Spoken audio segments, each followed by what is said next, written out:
कन्या लग्न की इस कुंडली में आज हम मंगल के बारे में विशेष चर्चा करेंगे और ये भी देखेंगे कि नवम भाव में बैठा हुआ मंगल किस तरह के फल देगा।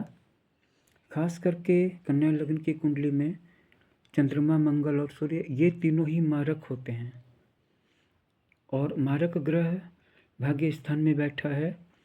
वह किसी केंद्र का भी स्वामी नहीं है, बस उसके पास एक ही अच्छी बात है कि वो एक त्रिकोण में बैठा है, तो इस वजह से वो अच्छा फल देगा।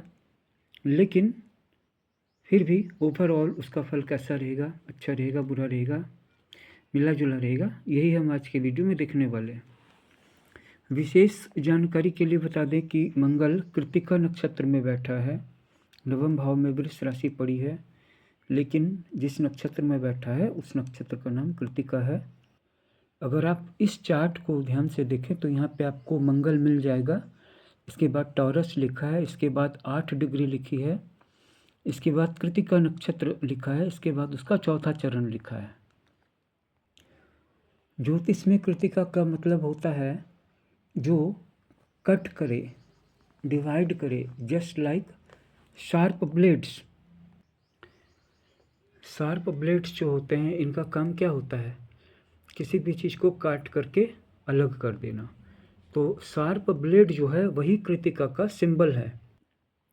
लेकिन संस्कृत भाषा में इसके मूल में कृत शब्द है, जिसका अर्थ होता है किसी चीज़ को असेंबल करना या पूर्ण करना, यानी कि अकम्प्लिश करना। तो मंगल यहाँ पे किसी भी चीज़ को पूरा करने की, अकम्प्लिश करने की क्वालिटी दे रहा है, या चीज़ों को जोड़ने की, असेंबल करने की स्किल दे रहा है। और जो कृत्तिका का जो ब्लेड है वो कोई बारबेरियन ब्लेड नहीं है, ये एक केयरफुल टूल है, प्रिसाइज सब डिवीजन का, चीज़ों को सावधानी पूर्वक बांटने का, अलग अलग करने का। जस्ट लाइक ए सर्जन की नाइफ होती है, डॉक्टर की कैंची होती है, डॉक्टर का चाकू होता है। तो कृत्तिका नक्षत्र बहुत ही गहरी इंसाइट देती है, अंतर्दृष्टि और इंसाइसिवनेस देती है। साथ ही साथ ये कॉम्प्लेक्स थिंग्स को डिसअसेंबल कर देती है, बांट करके अलग अलग कर देती है और उनका डिटेल्ड कॉम्प्रिहेंशन करती है, यानी कि विशद विवरण। अग्नि देवता जो फायर के गॉड हैं वो कृत्तिका को शक्ति देते हैं। आग की 2 क्वालिटीज होती हैं, ये चमकीली होती है, लुमिनस होती है, और वहीं दूसरी ओर काफ़ी ज़्यादा उष्ण यानी कि हॉट होती है। तो चमक क्या करती है, अंधेरे को दूर करती है, उजाला फैलाती है, जबकि उष्णता गर्म करती है, जलाती है, यह पचाती है। तो ये उस ऊर्जा को मुक्त करती है जो चीज़ों के अंदर में फंसी हुई है, अटक गई है।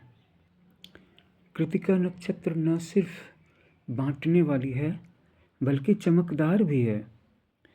इसीलिए यहाँ पर कुंडली में कृत्तिका के चौथे चरण में बैठा हुआ मार्स ब्रिलियंट इंसाइट्स देगा, इंटेलेक्चुअल प्रोग्रेस देगा और ऐसी एबिलिटी देगा कि ये बंदा कॉन्सेप्ट्स को और आइडियाज़ को तेज़ी से एसिमुलेट कर पाएगा, क्विकली डाइजेस्ट कर पाएगा। इसीलिए कृत्तिका नक्षत्र जो है वो इंसाइसिव क्रिटिकल थॉट्स का नक्षत्र है, स्टार क्लस्टर है। देखिए, ज़िंदगी के कुछ काम जो होते हैं वो सॉफ्ट अप्रोच से होते हैं, टेंडरनेस से होते हैं, लेकिन कृत्तिका कहीं से भी किसी ऐसी चीज़ के बारे में नहीं है जहाँ पर कि टेंडरनेस रिक्वायर्ड हो। हालांकि ये एनालिसिस के लिए और रैपिड और एक्यूरेट असेसमेंट के लिए एक्सीलेंट है, तथा प्रॉब्लम्स को कट थ्रू करने के लिए, कन्फ्यूजन को डिसॉल्व करने के लिए, डिसिपेट करने के लिए ज़बरदस्त है। तो यहाँ पर नवम भाव में बैठा हुआ मंगल जो कि अष्टमेश भी है, अष्टम स्थान रहस्यों का होता है, और तीसरे स्थान यानी कि पराक्रम, तो पराक्रम और रहस्यवाद इन दोनों का स्वामी मंगल भाग्य में बैठा है। तो कहीं ना कहीं इसके भाग्य स्थान का संबंध जो होगा पराक्रम और रहस्यों के खोजने से होगा, यानी कि पराक्रम जितना ज़्यादा बढ़ेगा और रहस्यों की साधना जितनी ज़्यादा गहरी होगी, इतना ज़्यादा इस बंदे का भाग्य खुलेगा, बढ़ेगा। और चूँकि भाग्य स्थान में बैठा हुआ है मंगल, भले ही अकारक है, लेकिन उसको आप इग्नोर नहीं कर सकते। मंगल को इग्नोर करना इसके लिए जीवन भर मुश्किल होगा। तो बढ़िया यही है कि मंगल को अपने अनुकूल बनाया जाए और इसके द्वारा प्राप्त साहस और एडवेंचर की ऊर्जा का उपयोग किया जाए भाग्य को बढ़ाने में। इस कुंडली में इतना ही। धन्यवाद।